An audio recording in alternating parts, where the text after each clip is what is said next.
Jeff Lemke, founder of Falcon Motorsports, grew up in the Detroit area. He fell in love with Corvettes as a child. For years, Lemke built specialty parts for exotic sports cars. Eventually, he decided to make his own supercar.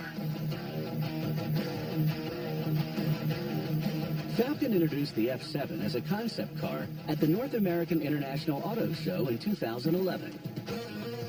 The reception was so enthusiastic that Lemke decided to build cars to sell.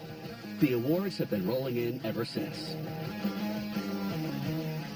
Jeff Lemke's design of the Falcon F7 pays homage to his favorite cars, the Corvette, the Ford GT40, and the Ferrari GTO.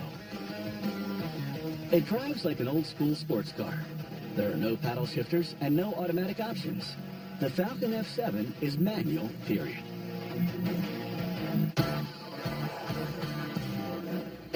Cars are not the only source of inspiration for the Falcon F7. Lemke incorporated features from U.S. Air Force fighter jets into the design.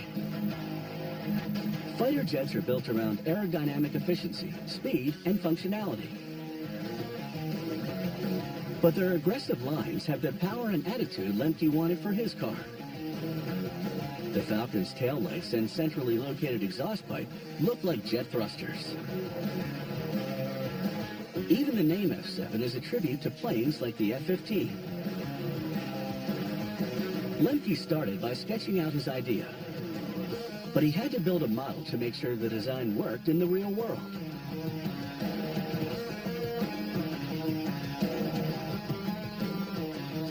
Lemke taught himself the traditional craft of clay car sculpting while making custom body parts for Vipers and other exotic cars. Typically, this is something only trained artisans know how to do. Lemke's experience comes in handy as he works out the finer details of the F7's design. Once he's satisfied with his design, a computer scans the clay model, providing a digital image that can be refined and finalized in computer-aided design software.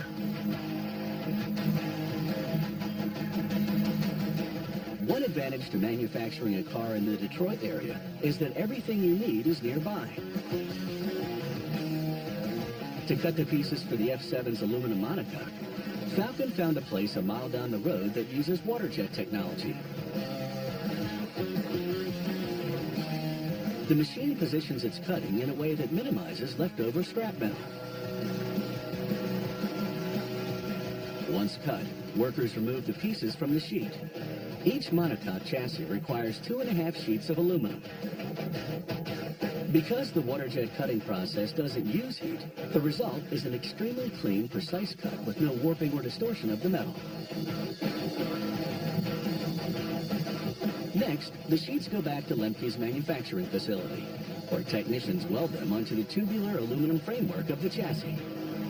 Lemke works alongside his team of craftsmen throughout the assembly process. He starts by tack welding the parts in place before completing the joint.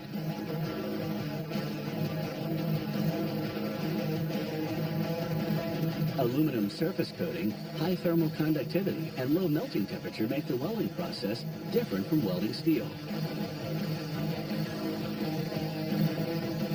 Once the monocoque is complete, a technician installs the forged aluminum control arms and uprights. These are Corvette ZR1-based parts from General Motors. Falcon uses off-the-shelf components to make servicing the F7 easier and cheaper. While the brake pictured here is standard, carbon ceramic brakes are optional. The car has pushrod suspension, with the shock separated from the control arms to cut down on unsprung weight.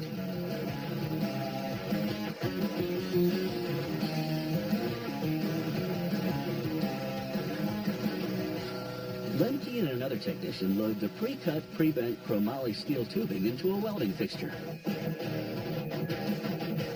Chromoly steel's high carbon content gives it added strength. Falcon could build the roll cage out of aluminum, but the result would be a bulky structure inconsistent with the look of the F7. Chromoly steel tubing is much heavier than aluminum. However, It's also much stronger, allowing for a more streamlined framework.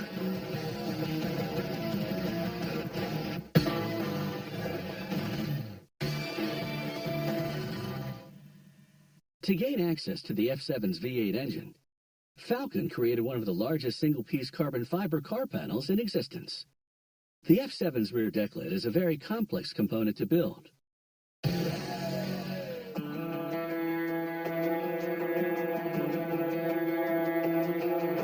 Despite the car's retro look, Lemke wanted to use carbon fiber for all of the body panels. A technician carefully cuts a piece of the specialized material. This material provides a high-quality, high-performance result and doesn't require expensive tooling to produce. This is ideal for small-scale, high-end manufacturing. Technicians apply a gel coat on the inside surface of the giant mold before they begin the painstaking process of laying the carbon fiber. A specialized roller tool helps them press the fiber tightly into every corner of the mold. An aerosol glue holds the fiber in place. Next, technicians cover the carbon fiber with a layer of material called peel-ply cloth.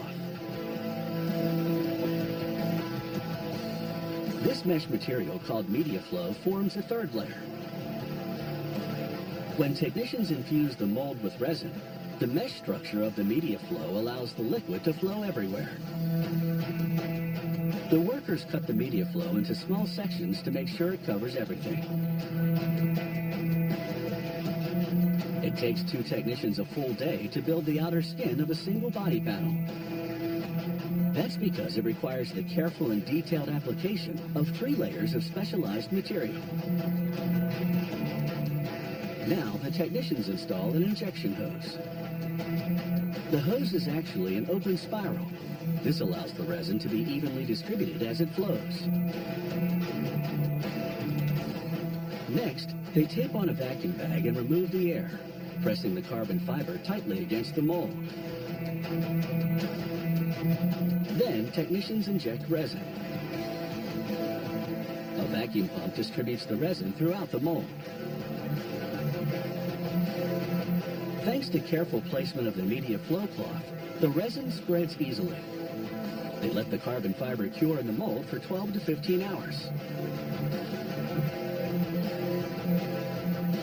Because the carbon fiber shell of the deck lid is so large, it needs additional structural support elements.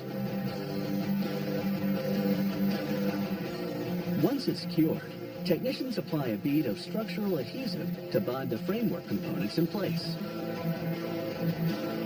These elements will transform the floppy shell into a rigid body panel.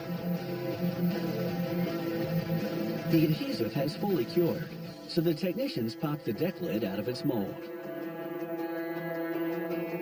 The component now moves to the finishing area. Workers use block sanders to smooth the surface. They could use motorized sanders to bring down bulky spots, but it's safer to hand sand carbon fiber to avoid damaging the surface.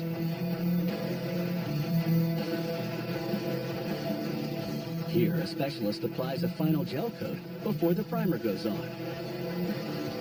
The panel gets a coat of vinyl gel before and after the sanding process. The gel coat seals the carbon fiber with a protective coating.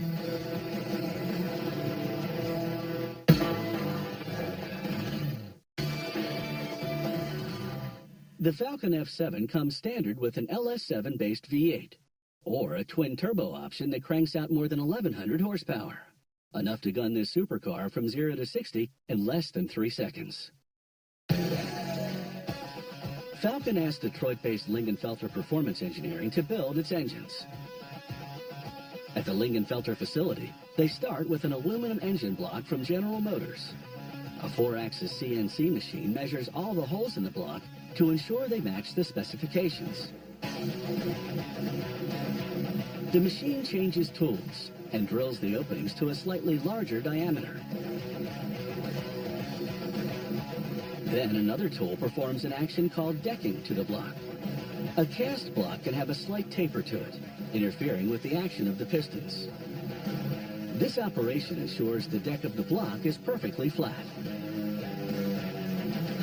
The crankshaft is micro-polished, measured for dimension, and weight balanced. Now the technician carefully positions it in the crankcase. He secures it in place with a component called a main bearing cap. These caps slide down over a set of 4 studs. The bottom end of each stud threads directly into the block. When the technician tightens the bolt, the load transfers directly to the block rather than twisting the stud. Lincoln-Felter customizes its camshafts for each application. This camshaft is made of billet steel, specially crafted for a supercar engine.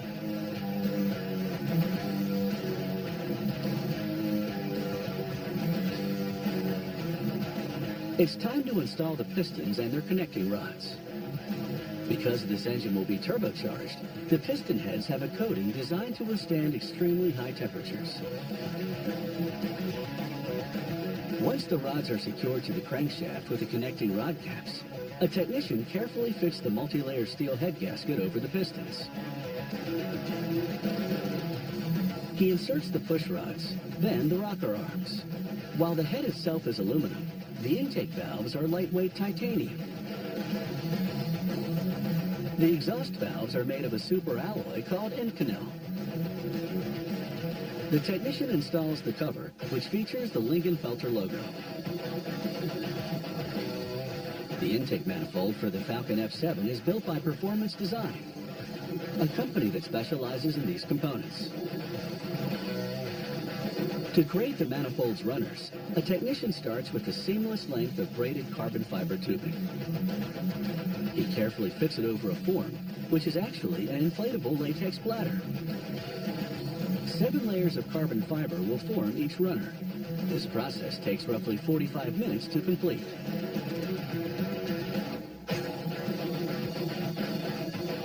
The technician places the carbon fiber wrapped bladders inside a custom-built billet aluminum mold. Performance Design spent 2.5 years developing their manifold. Falcon purchased one of the very first items they made. Performance Design uses a hybrid molding process. Resin infuses into the mold, while at the same time the bladders pressurize. The technician mixes up a 2-part high-temperature epoxy resin that will be injected into the mold. Falcon specifically designed the F7 bodywork to showcase Performance Design's remarkable carbon fiber manifold.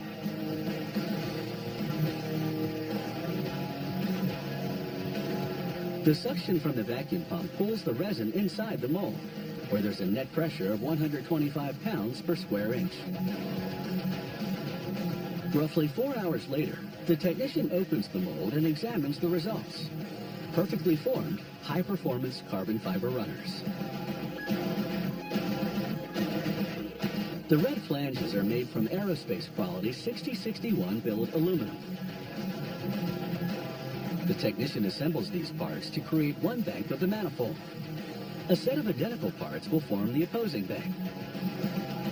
He uses aerospace structural adhesive to bond the carbon fiber runners to the aluminum flanges. The carbon fiber plenum is the final element. The technician uses a custom-built fixture to hold the parts in place as he puts the 2 banks of the manifold together. This remarkable high-tech manifold adds almost 50 horsepower to the engine's overall output. The finished product bolts on to the Lincoln-Felter engine.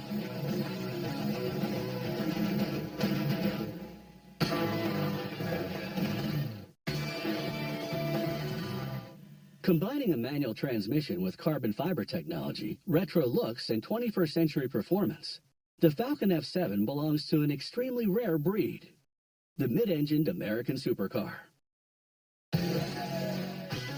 You can't use a regular transmission in a mid-engine car. You need a transmission differential combo, also known as a transaxle. Here, technicians install the radiator. Falcon typically uses a General Motors radiator, but this one is specially made for the customer's request. Falcon works closely with their clients to create entirely unique versions of the F7. Next, they attach the carbon fiber sill panel. a component that creates a door jamb, covers cooling lines, and forms an attachment point for other panels. They bolt the chromoly steel roll cage in place. It will double as a safety structure and as a framework to support the body panels. Falcon creates distinctive gauge pods from solid pieces of billet aluminum. The CNC machine carves through the aluminum like a knife slicing through butter.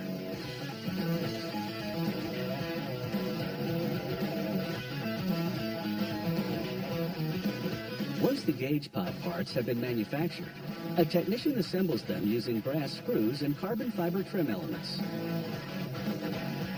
Building parts by hand is another nod to the car's Michigan roots. Jeff Lemke began developing the F7 when the U.S. was in the middle of the Great Recession. This turned out to be an advantage for Lemke because specialists with time on their hands were excited to contribute their expertise to the Falcon project. At the same time, cutbacks caused local businesses to slash prices, making Falcon's production process relatively affordable. And if there were things Lemke didn't know how to do, he just asked around. There's no shortage of car experts in Motor City. Detroit has been the capital of American automobile production since Henry Ford founded Ford Motor Company in the early 20th century. What surprised Lemke was how willing people were to donate their time and energy to help him realize his vision. These gauge pods are symbolic features of that vision. The gauges are one of several elements on the F7 that mimic the look of U.S. fighter jets. Their shapes have the aerodynamic contours of jet turbines or nose cones. The analog dials contribute to the old-school manual driving experience.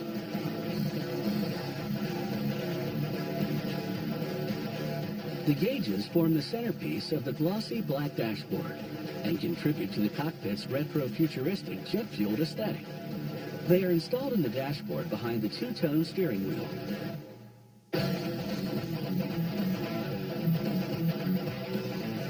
The vents in the F7's hood reference the legendary GT40, but they do more than just vent. They're aerodynamically designed to keep the front end of the car on the ground at high speeds.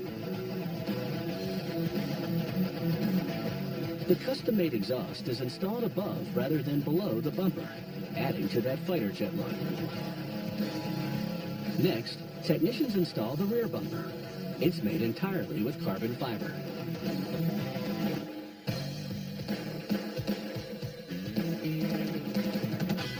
They now mount the rear deck lid, the car's showpiece carbon fiber panel.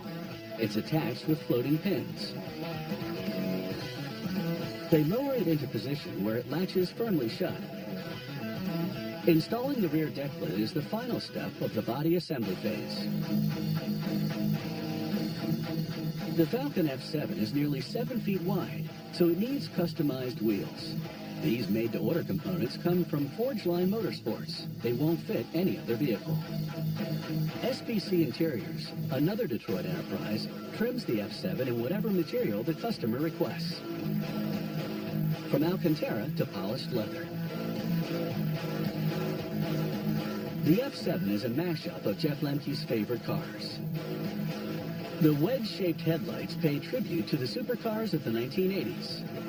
The nose is reminiscent of a Lamborghini, and the tail recalls the Ferrari 512 Berlinetta. It's one thing to gather the best elements of your favorite cars. It's another to blend them together into a coherent and distinctive vehicle that looks like a 21st century supercar from top to bottom. They say it takes a village to raise a child. Maybe the same is true of supercars. It took a man with a vision and the best and brightest of Detroit to bring the Falcon F7 into existence. Car enthusiasts have been demanding an American mid-engine supercar for decades. Now they finally got it.